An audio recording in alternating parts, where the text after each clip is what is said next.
Welcome back to another episode of Limitless with Westside, a podcast that brings you super inspiring stories of real women.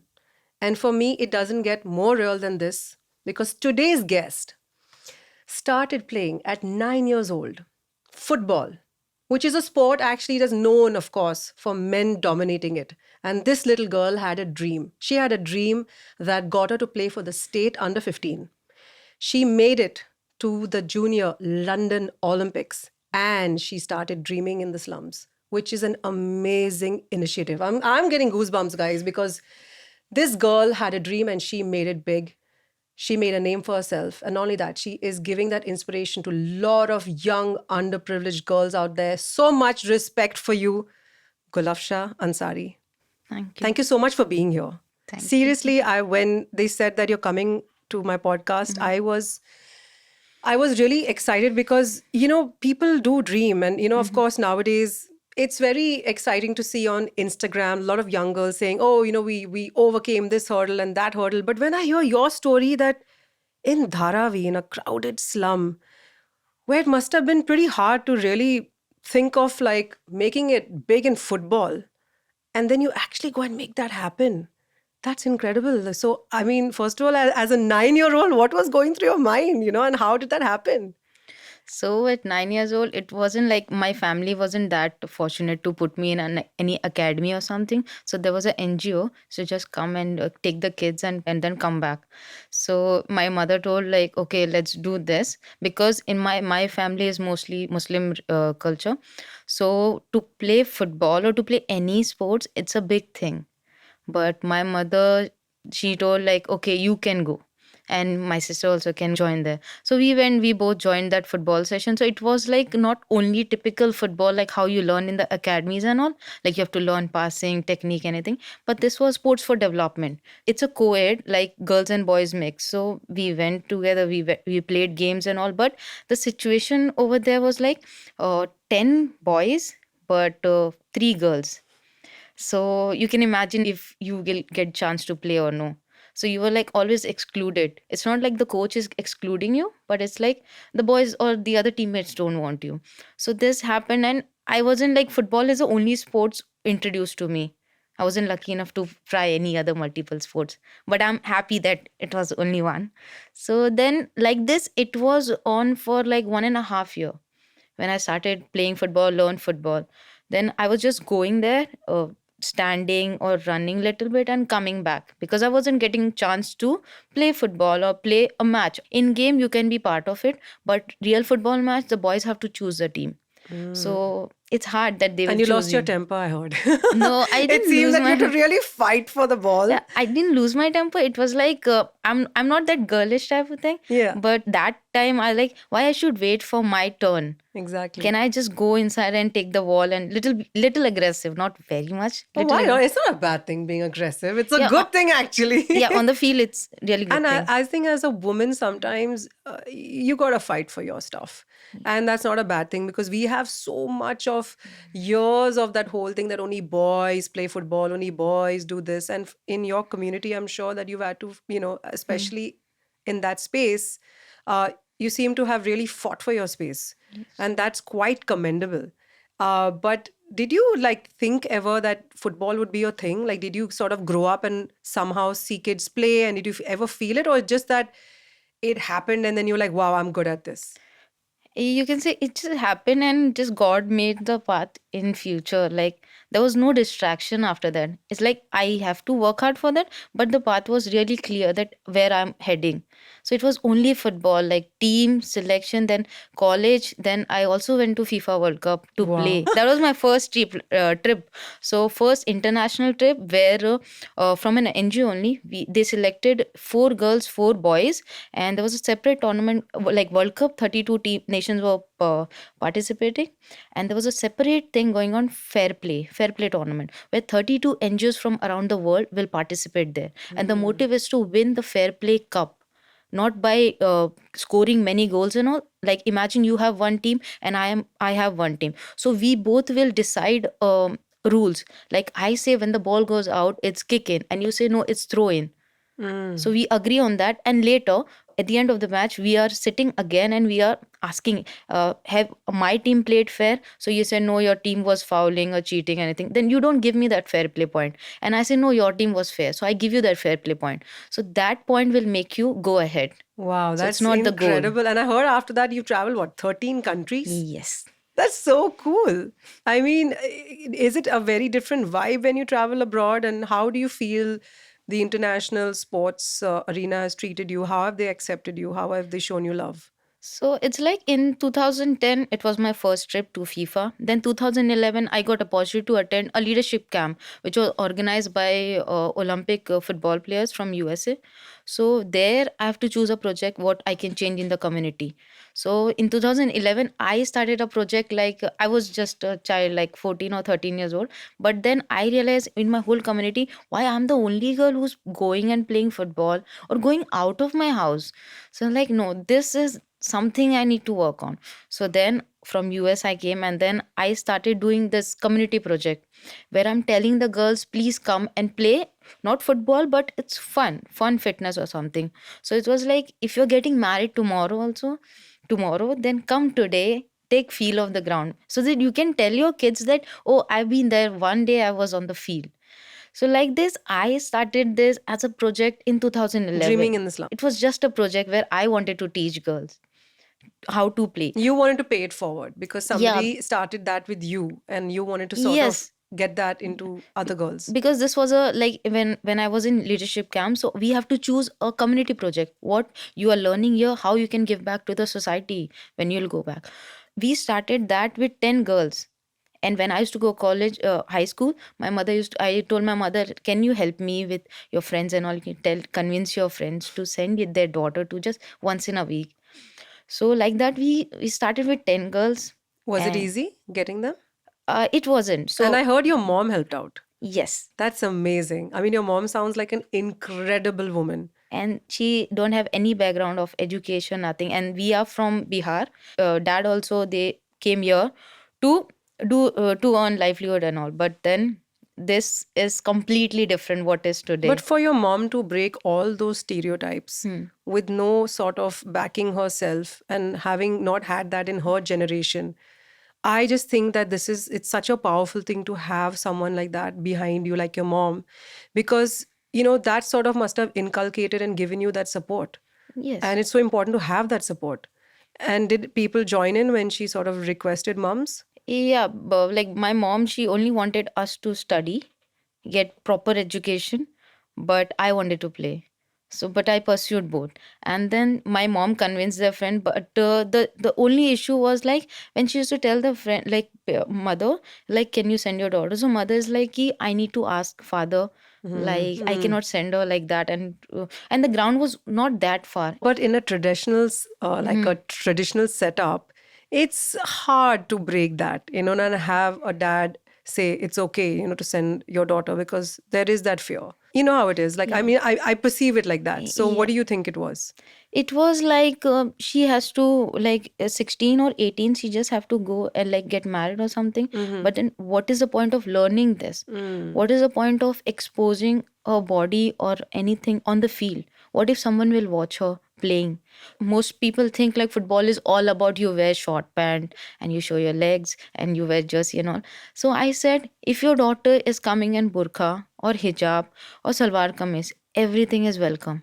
I Wow. just want her to come on the field. And if you think then also we are doing something wrong, her mother can also join and sit there. Then, if you feel after 1 2 session everything is good, then she can continue. Otherwise, you can take your daughter back. And that's a lot of responsibility because It that's is. quite something to tell like a family that I'm taking, your girl under my wing and then making sure that nothing goes wrong on your watch. That's a lot of responsibility. So how did that feel at such a young age? Because you started doing that at 15. Yes, I wasn't knowing like it's a big responsibility and all. I was just following like what I got, I need to teach them. And frankly speaking, I really didn't think of anything which was going with that. Like, oh, something will happen this or here and what. I felt like when it was only once in a week session. So the girls, they didn't sleep in the night because Sunday morning they have to go to play football 9 o'clock. So if they will sleep, so they will miss football.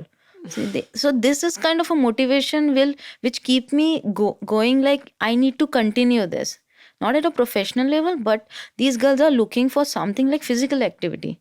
And then we continue with that for 5 years in the same community, and then after some years the whole area went into redevelopment. So I lost all my girls. Oh, Lord. Okay. And then I heard after that you have started the initiative. Yes. Then I was like, in these whole years, 5, 6 years, there was no funding, nothing. So I was like, even I wasn't earning. So like little bit like I want equipments, and also there were friends who were helping. But then I thought like this will not work like this. To run something, we think it's a good initiative and all, but people don't understand the behind work. There's a lot of hard work Yeah, behind. a lot of hard work and money which is not to fill my pocket, it's to give these girls, which if I'll tell you give me money and I'm gonna put here, you will say no, she's gonna keep 10 rupees. People are skeptical. Yeah. Yeah. So So this how stress. did you manage to start dreaming in slums? So in 2017, I met my friends and also, and they face the same problem in the community. So there's a community where we are working in Wakola. So there the problem is single parent, and the father is drinking and all, and mother is going for housekeeping work, and she want the same for her daughter. 5, 6 siblings, and I don't want a girl who's like who can do much better will go for housekeeping. It's not a bad thing, but what if she want to do something else? She don't have choice. So football is kind of a diversion where people think like only if you study you can be an engineer, doctor, or anything big, like high profile job or something like that.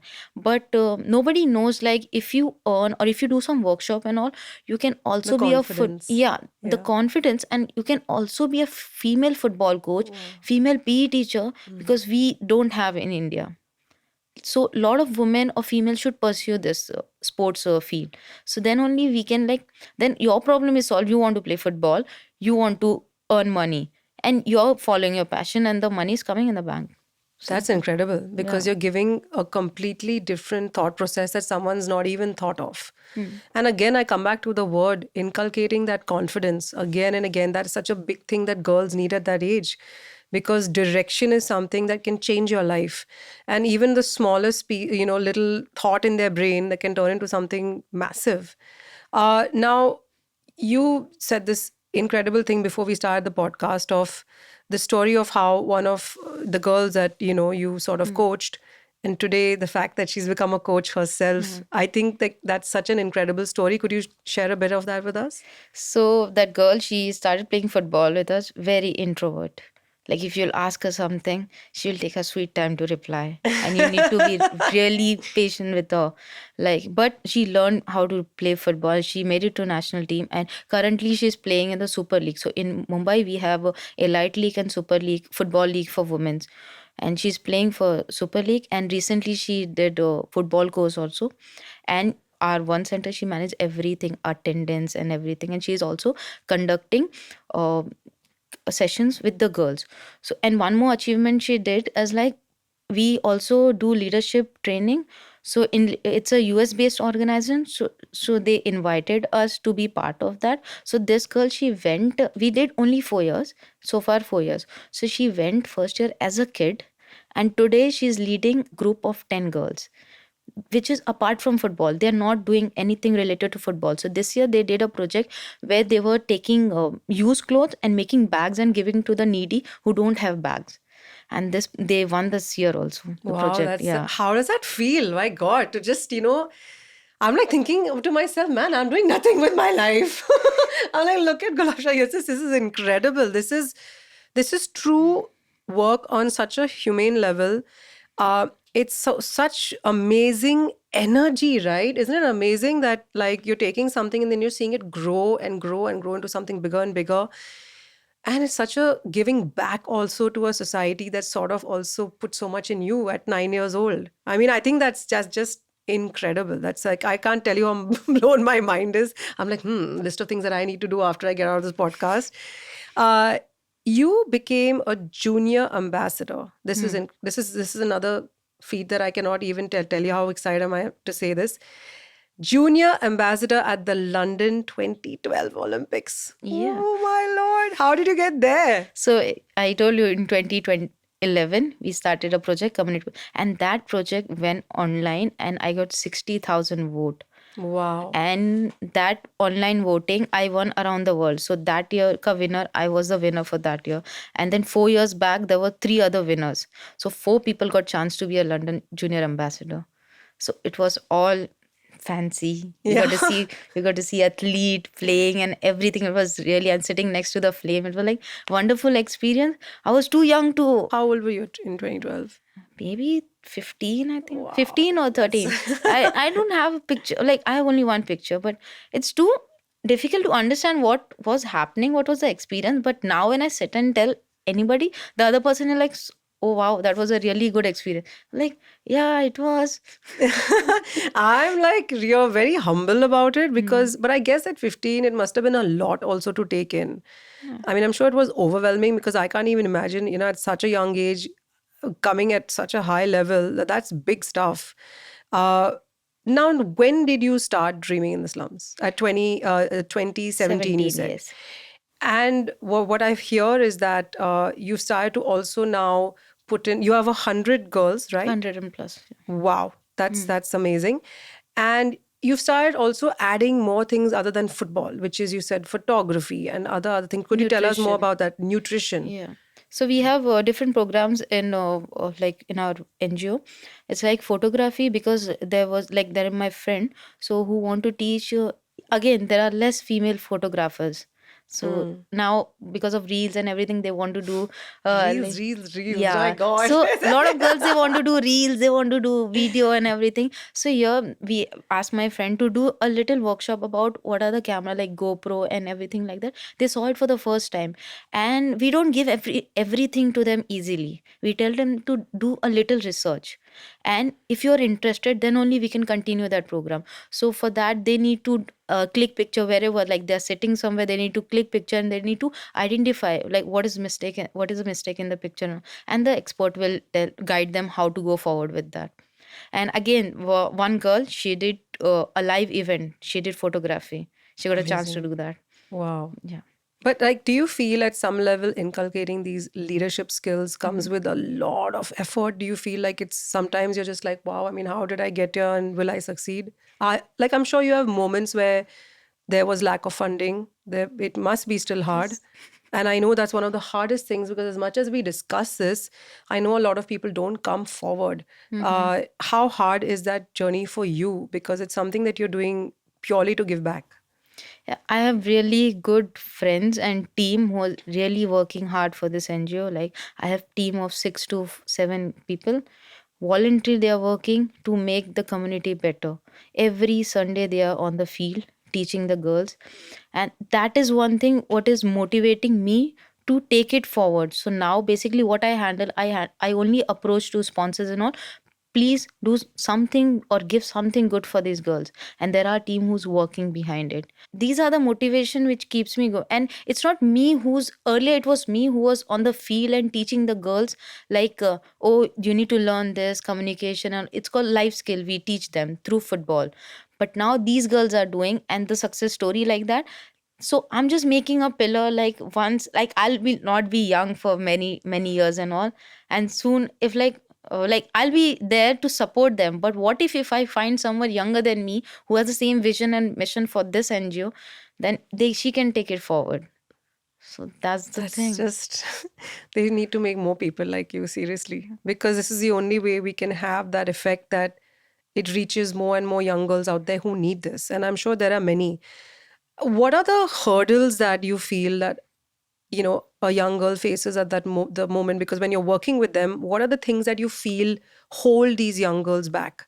Because at different levels of, age or society or their own traditions, there must be like, what are the things that you have to really work which are against getting these girls on board?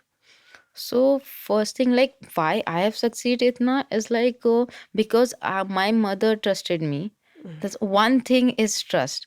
So when you go out to play football or to do anything, so our society is like, oh, what if your daughter will run away with someone or something like this.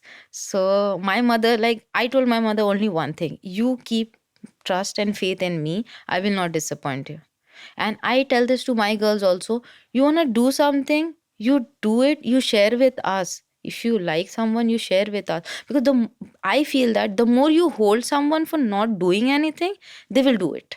And I think a safe space is very important Yeah. because rather than them go outside and seek the wrong Hmm. advice or go down the wrong path, you might as well create that safe space where they come to you and they look to you and you guide them right. Yeah, and one more thing, like we have photography, we have leadership program, we have scholarship program where anybody who want to help, they can help other coaches who are 18 or 19.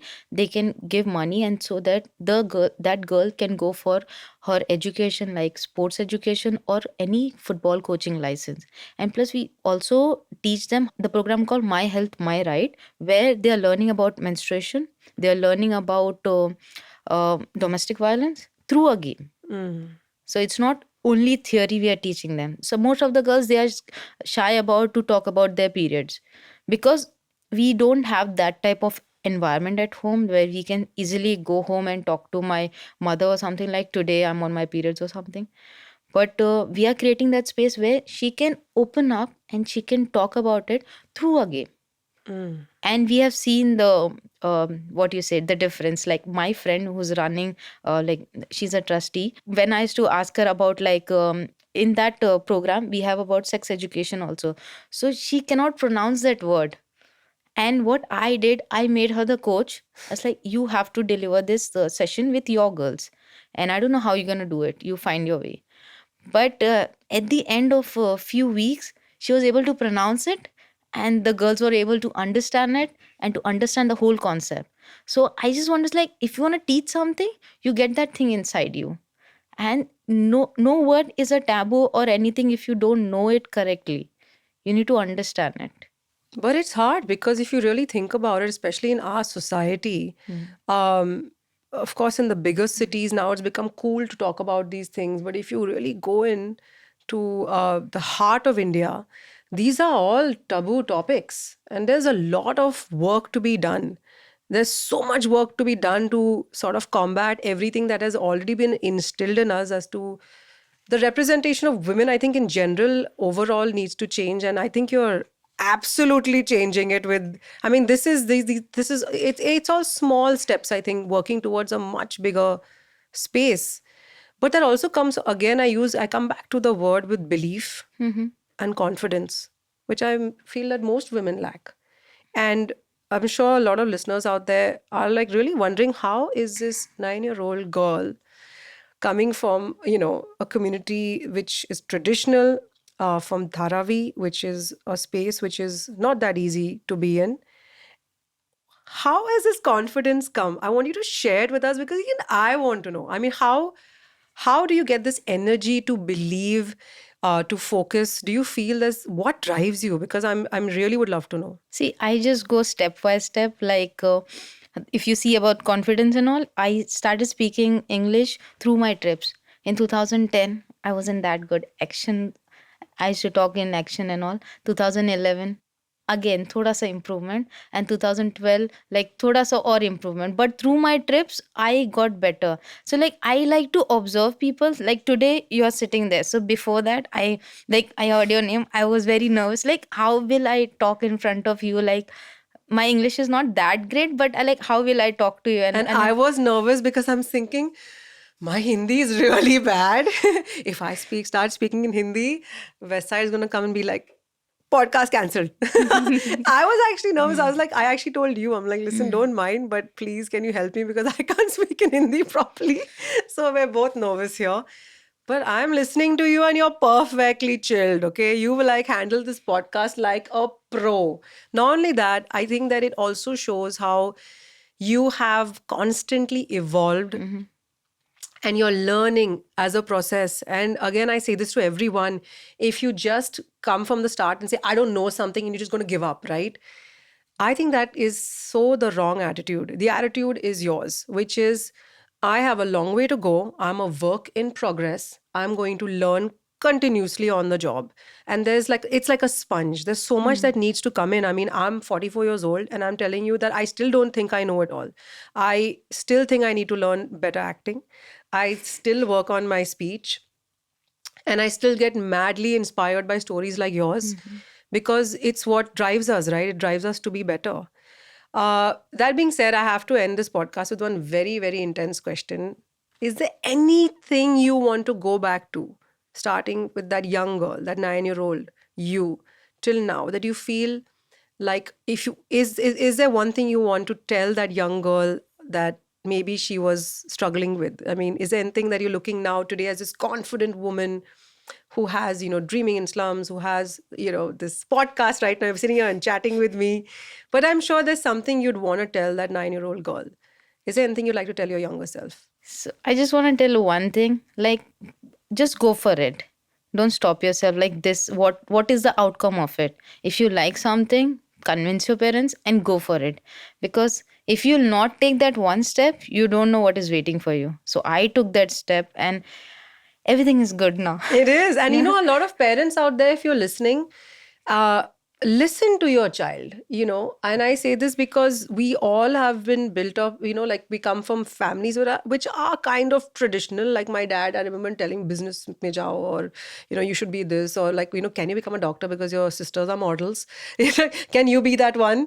And we just weren't. All three of us went into the art business. But I'm trying to say, we all, even as parents today, I think parents also have to listen to the kids as to what they want to do. You have something in mind for your child, that's amazing, but they have something else going on in their brain, which will keep them happy, which will keep them driven. And Gulafsha, you did it. You became this pioneer in the football space, and inspiring young girls out there, underprivileged, which is the most important word here. It is something I think as a community we need to come and support. And not only that, cheer you all on. I hope you get lots more funding. That's my abundance wish for you today.